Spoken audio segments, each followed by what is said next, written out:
Hey, it's Jen Mack, Lady of the Mind. Welcome to Life Mastery Decoded, where I help you decode the struggles in your life in the areas of health, wealth, relationships, and spirituality with mind mastery, emotional management, and meditation. Welcome to today's podcast.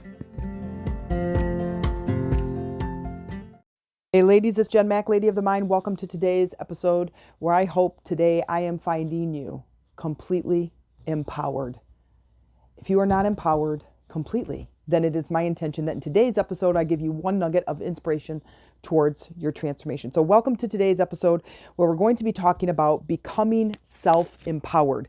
Now, what does self-empowered mean? In my opinion, it means having the motivation, inspiration, and urge and drive to complete a goal, to move you in a direction with ease and fulfillment that goal is going to be actualized.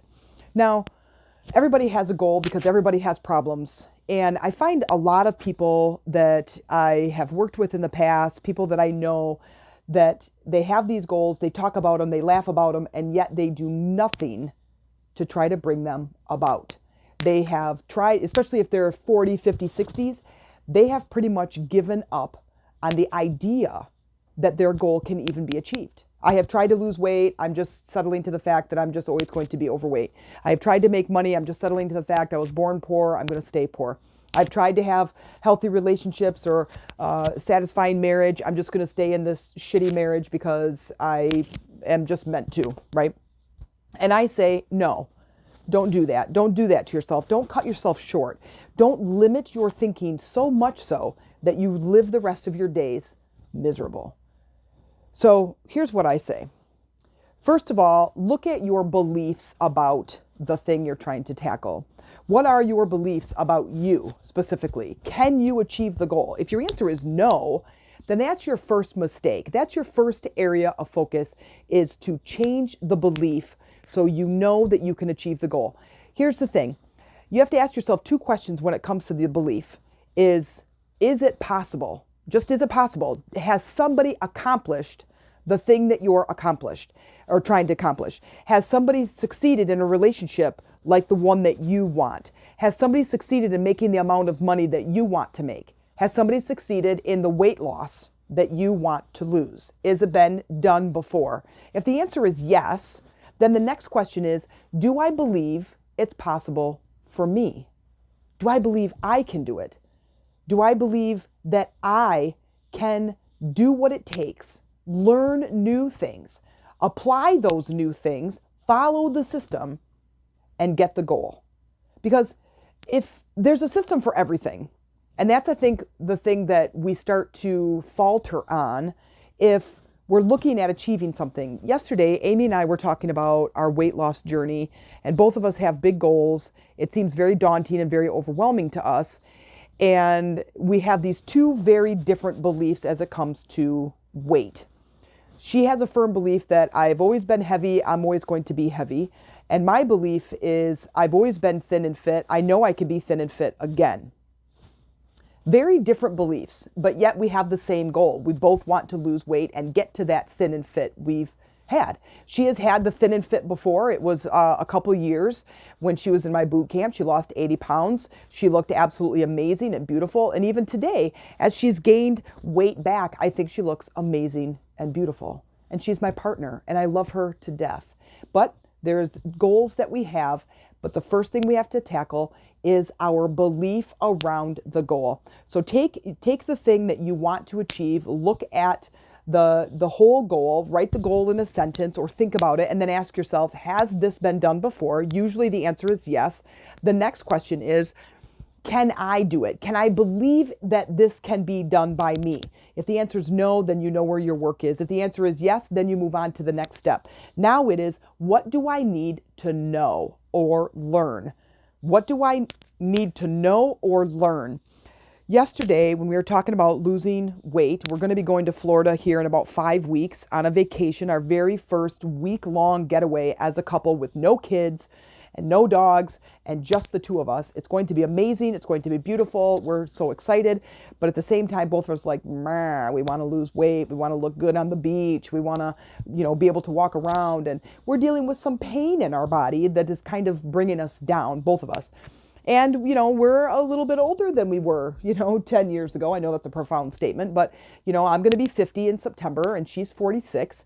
And, we're like, we're kind of struggling with some things here. So we have some things to work on. But if we can get through our beliefs, then we can get to that place in our lives where we can say, okay, what is it that I need to know? Yesterday, we had this hour-long conversation about calories. The science behind losing weight is very simple. You have to eat less of calories than you are burning in a day. If you're not doing anything, you're not burning any calories, then there is a certain caloric certain caloric amount based on your height and age and your weight, your current weight, that is a maintaining state. Okay, so it might be 2,000 calories, it might be 1,500. If you are eating more than that, then that extra energy gets stored in the body as fat. And that energy gets stored there until you're ready to use it. Okay, it's very simple. So what we did yesterday is we came up with the foods that we like and we said, okay, I normally eat 2 of these. Holy crap, eating 2 of those is 300 calories. Shoot, okay, but I really like those. Okay, fine. Let's eat 1 of them. Now it's 150 calories. Anyway, we started working through all of the foods that we eat and we kind of became empowered.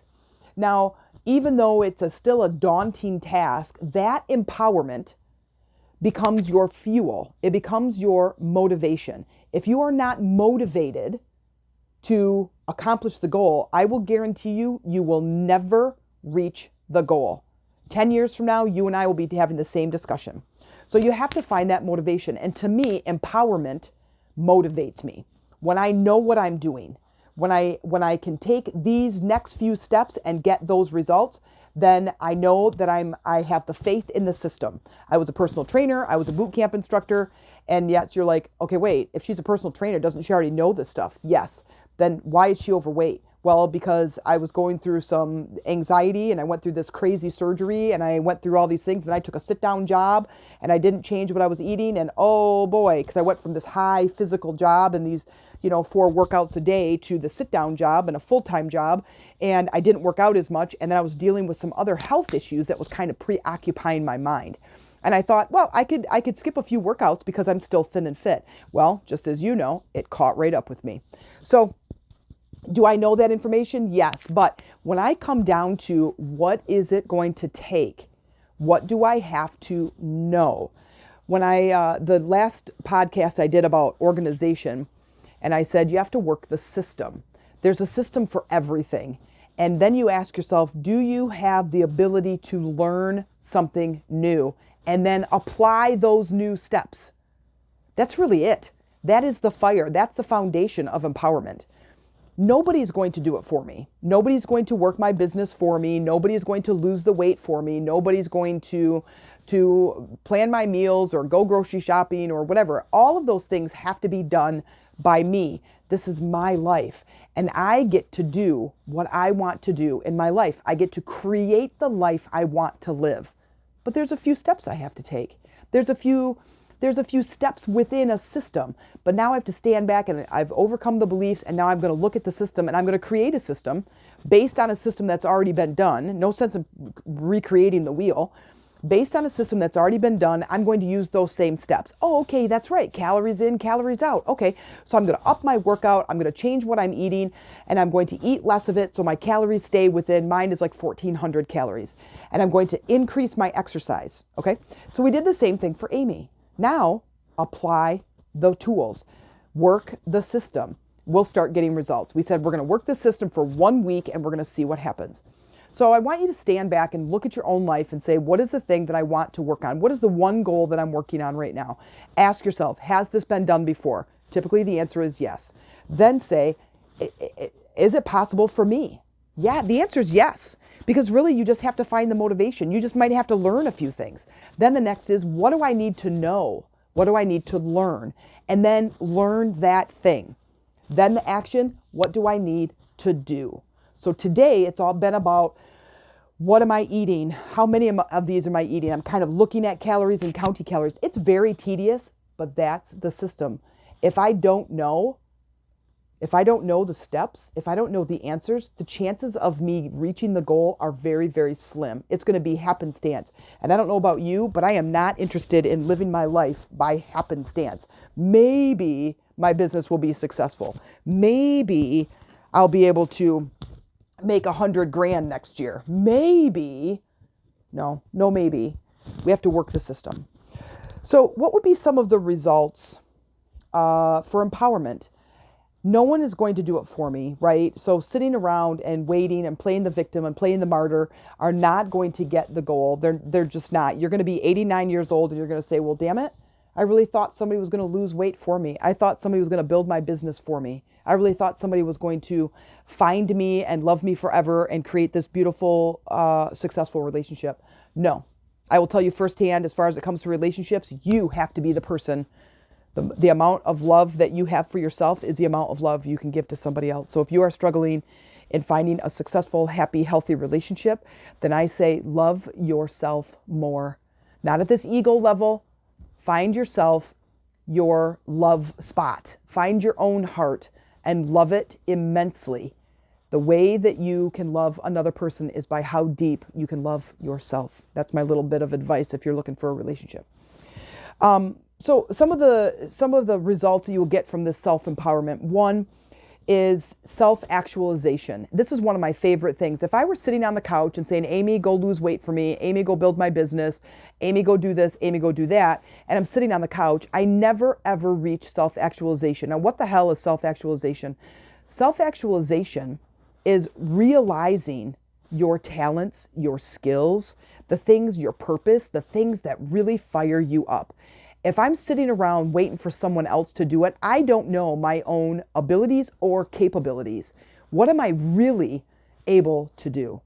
I could watch somebody ride a bike. What if I got on the bike? What if I learned some of those tricks? What if I could do something cool like that? Then I'm realizing my own talents, my own skills. That was kind of a weird example, but I just happened to look outside and saw a person riding their bike by, so it came in quickly. One of the other things is a life to be proud of.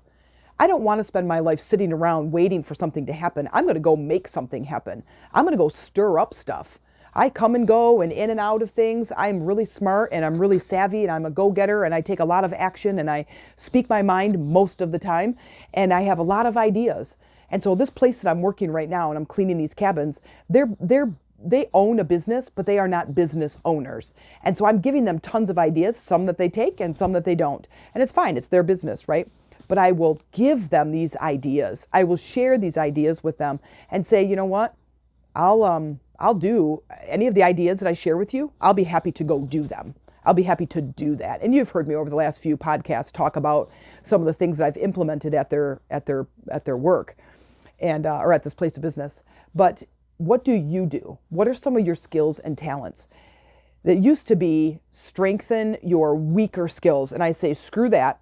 I say, strengthen your strong skills. That's part of your purpose. Those are part of the things that make you up, that come naturally to you, that you're naturally good at. Then I say, go do that. Because the things that I'm naturally good at are the things that I can do all day long. But if you try to have me pull in my weaker skills and make me do that, forget it. That makes me crabby and it makes me pissed off and bored, and I'm just going to quit anyway. So self-actualization to me is a big thing of realizing my talents. I don't know that I can swim until I jump off the boat, right? Or how good I don't know how good of a speaker I am until I get up on stage. I don't know how good of a teacher I am until I get in front of a classroom, right? And then I'm creating a life to be proud of. I love being on stage. I love teaching. I love my podcast. I love recording. I love talking to my girls and my sister group. I love just like supporting them and being there for them. They reach out to me and tell me when they're not coming to class. They reach out to me and tell me when they're not feeling well or when their life is going to hell in a handbasket. They reach out and they share those things with me, and I am there for them. I am their friend. I am their mentor. I am their teacher. I am their coach. That's why I'm on this planet. That's why I'm here. and you sitting on the couch and waiting for someone else to do that thing for you, you are not creating a life to be proud of. One of the other things that is a direct result of having self-empowered skills is self-love. Because sitting on the couch does not create that. Watching movies and bitching about your life does not create a life to be proud of, that thus doesn't create that self-love. That look what I did, look what I created, look where I've gone, look at what I've done, and look at how amazing I am. It's okay to say that. This is about loving myself, and creating that self-love reinforces the self-empowerment. It reinforces the action steps that you took. Because if I'm going to lose 20 pounds, which I am going to lose 20 pounds because I have my steps, I'm highly motivated, I miss my body the way it was, I know that it's going to be healthy again, and it's going to be strong again. And that feeling of the self-love and creating a life to be proud of and creating a body that feels good to be in it, all that self-empowerment creates this ongoing love for myself. And that way I can love someone at a deeper level. That I have more to give to somebody else. Okay? And the result of self-empowerment is results. If I'm sitting and I'm barking at someone to do something for me, to go out and lose weight for me, or I'm sitting around and I'm complaining about how I don't have those things, I'm not going to get results. I'm just going to keep correcting that person. I'm just going to keep blaming that person. It keeps me at a lower vibration. And that lower vibration, it creates results. You're kinking the hose, you're building pressure, it creates physical ailments in the body. But what I want are successful results. I want the sun to shine on my life. And in order to do that, I have to step up, I have to stand up, and I have to create the life that I want to live. So I suggest to you, figure out that goal, figure out what it is that you need to know. Go learn that thing. Google it, ask somebody, join a group, figure it out, post it in our group, bring it to our class. Let us help you. Let us give you some of those steps, some of those systems. Let us give you some encouragement, and you go get the results. If you liked this episode, please share this with 3 of your friends. And if you like this episode and look forward to future episodes, please consider making a small monthly donation to help support this podcast. If you're looking for a community to join and have more access to me, then consider joining one of my communities. Chakras for Beginners is an energy-based community that is highly active and growing every day. Lady Rising is a sistership community where the focus is on spiritual support and empowerment. We hold monthly calls and talk about topics just as like today's episode. We also have an online store where we can meet your meditation and chakra needs with products for your journey. You can visit us at www.themeditationroomtc.com. Thank you for joining me and being a valued listener.